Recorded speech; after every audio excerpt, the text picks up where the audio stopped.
This is my real hair and nobody can tell me nothing. I'm not willing to listen. Don't tell me. Hello, welcome or welcome back to my channel.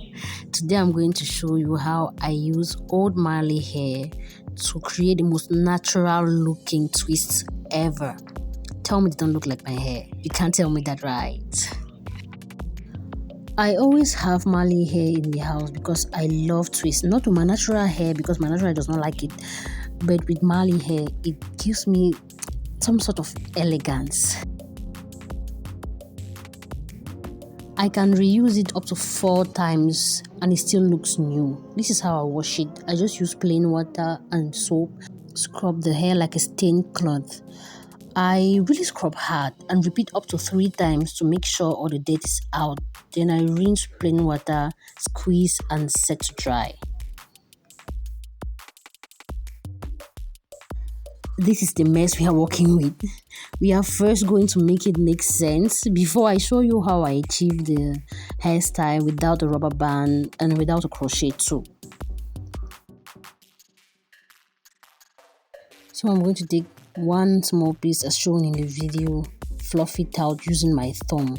What I am doing is I'm rubbing my thumb on the braiding hair. It might look very soft and very gentle, the movement I'm doing, but it is not the case. Depending on how tangled the hair is, you may need to put more force. Actually rub the thumb on the hair. Rub it as hard as you can to really fluff the braiding hair out and remove any dirt you may find there.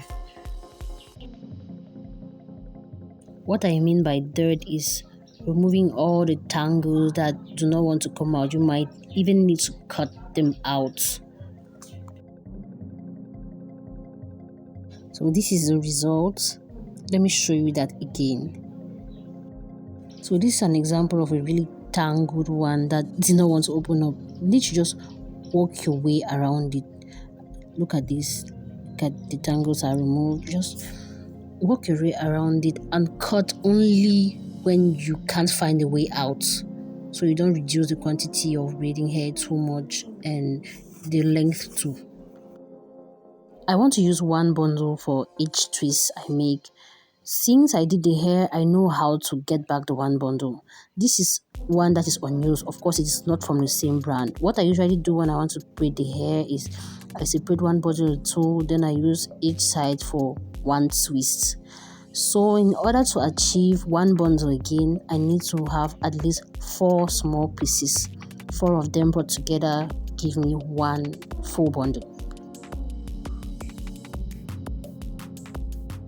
I made as much bundles as I thought was necessary for the style. And now let's get into the styling part of it. My hair feels so moisturized right now. If you want to know how I keep my high porosity 4C hair moisturized, I'm going to put the link up here for you to see. I parted my hair like I would normally do for large box braids. That is 1 section at the back and 3 on each side. I've talked about it in a few of my videos already.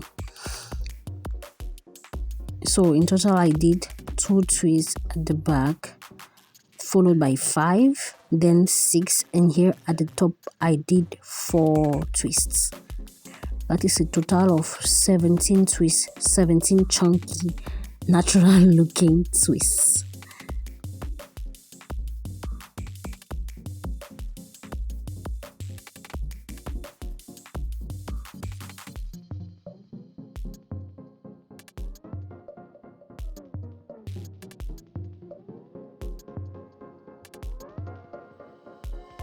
As you can see in the video, I separate the hair in 2, place the braiding hair in the middle, then start braiding over it.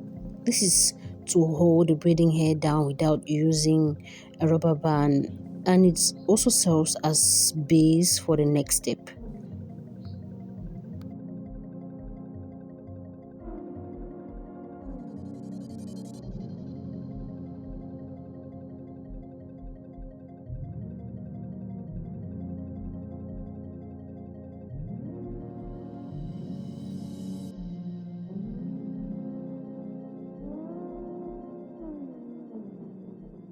Yes, I twist my hair here. I twist my real hair entirely first. I don't want it to be poking out, and since the color of the braiding hair is not really the same as my hair, it helps blend the thing better. I should probably have gone for color 1B or even color 2. Now that I look at this, my hair really looks brown.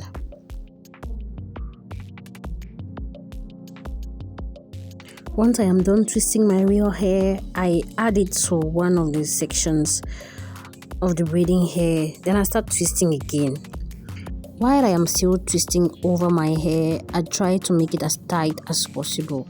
But once I am done with the place where my hair is, I twist a little looser so the size is not too different.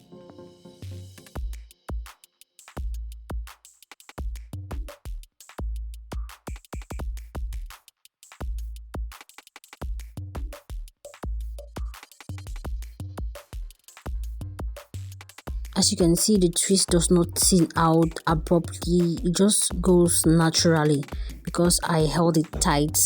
I twisted it tight at the top, then twisted it a little bit looser at the back. If you have watched my video on how I get fluffy twist on my 4C hair, it is going to be easier for you to choose the braiding hair here because it's the same method I use to get these fluffy results. So let's watch the process again while I just shut up and let you watch.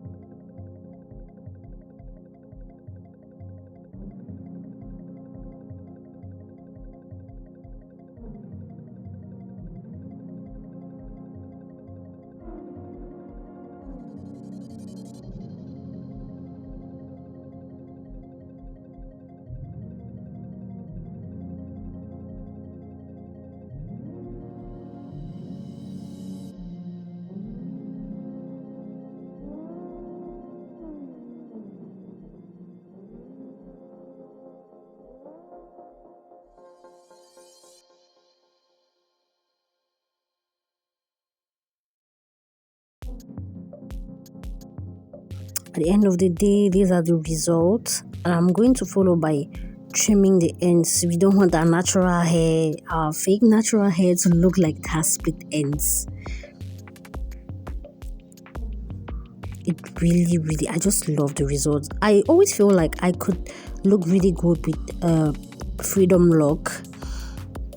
I might try it one of these days. Let me get all dressed up so you see what it looks like. I don't know about you, but I feel like this is my new go-to hairstyle. I just love the results. And it is very good for my edges too because I don't pull on them. It's very tension free. Look at how blended it looks. Look, oh my god, I'm in love. I always fall in love. I fall in love so easily, right? So that is all I have for you in this video. I hope you really liked it, and I hope you press the like button. If you're not subscribed, me, I don't know. I'm not talking again. Like I always say, things are definitely going to get better. Hang in there. They're definitely going to change. Take care. Bye.